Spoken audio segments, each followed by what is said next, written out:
Start with the issue of the recession. This is the ANC that is in charge, that runs government, that was elected in terms of the popular mandate. What are they saying about this particular recession? What concerns them about how the situation developed to a recession?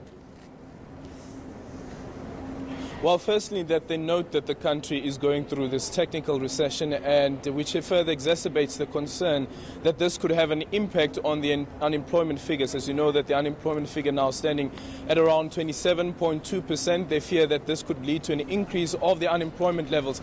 But just on that question that you asked right at the beginning and how you phrased that question around the ANC being the governing party, being the government that has won through popular vote, it's quite strange when you ask eNCA, for instance, on some of the measures that they are calling on government to implement. If you look at some of those measures, they call on the reduce of the regulatory red tape. They say expand the value chains, and they say these are some of the measures that will help the country not to go into a full-blown recession. But here is the problem. Why aren't those measures implemented? Because, Tula Caesar, this is not the first time that we've heard, at least from the ANC government as well as the ANC itself, saying that red tape is an issue.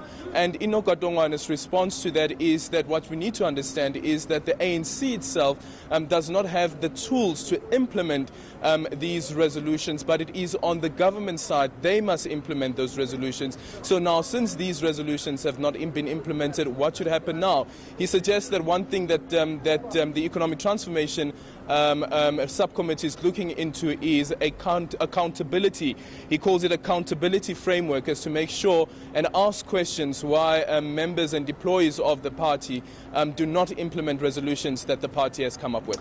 So what have they said further, Aldrin, about the issue of a stimulus package? I saw a statement from the ANC a few days ago calling on that stimulus package to be fast-tracked. Have they added any detail of how exactly they want to see this package being implemented?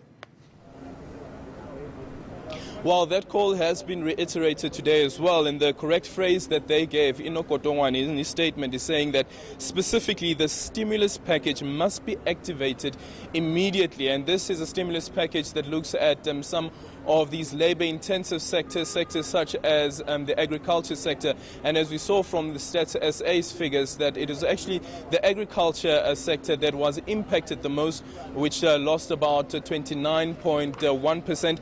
They're also calling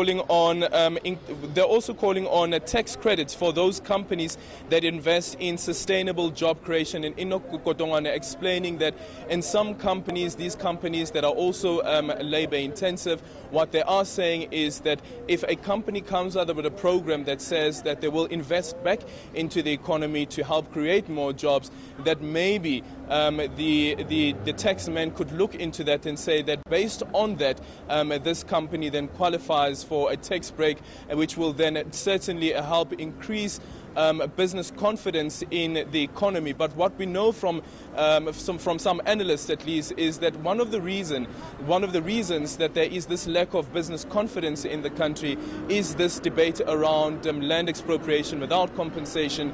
And as you've mentioned in that introduction as well, eNCA is saying here today that some people are confusing the ANC stance on land expropriation without compensation to that of the EFF.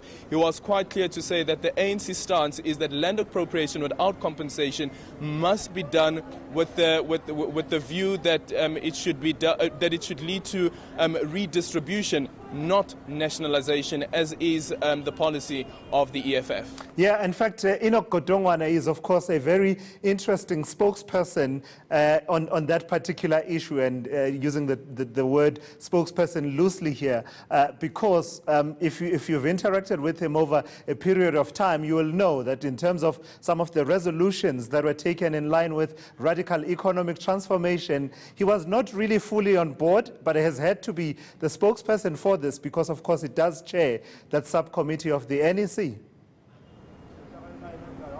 Well, certainly, and if you remember, even here at Luthuli House, just before the elective conference, the likes of Naledi Pandor, for instance, I remember her chairing one of the press briefings here, and she was saying that there was nothing wrong with Section 25 of the Constitution.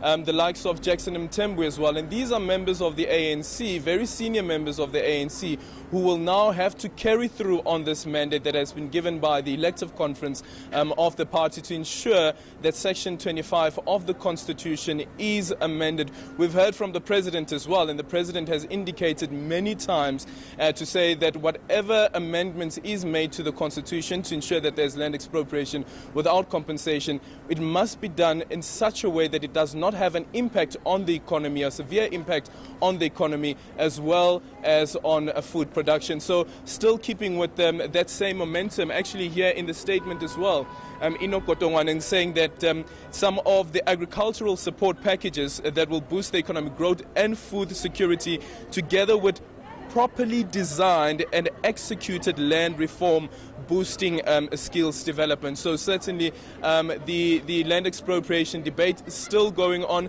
but here we hear from Enoch Kotongwane on exactly how this should be implemented, and of course this will be a direct message to investors and people looking to invest in South Africa's economy. So I take it then, Aldrin Sampear, having sat through that media briefing, that you are very much clear in your mind what the exact objective is that the ANC is pursuing here in as far as Section 25 is concerned, in line with issues such as, is the land going to be nationalized, or is the Constitution being amended to make expropriation without compensation the main policy of land reform, or it is just to clarify the circumstances under which land expropriation without compensation can happen? I take it you're very clear about that at this point.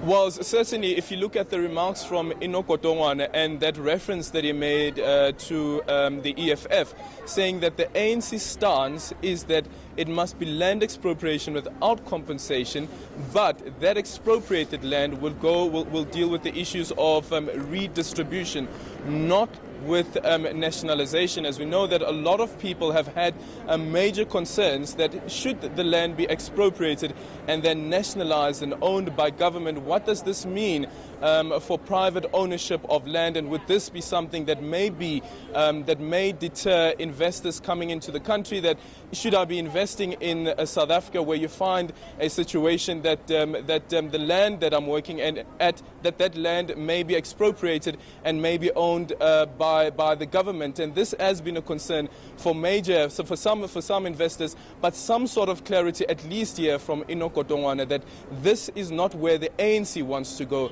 The ANC wants to redistribute land and not nationalize land.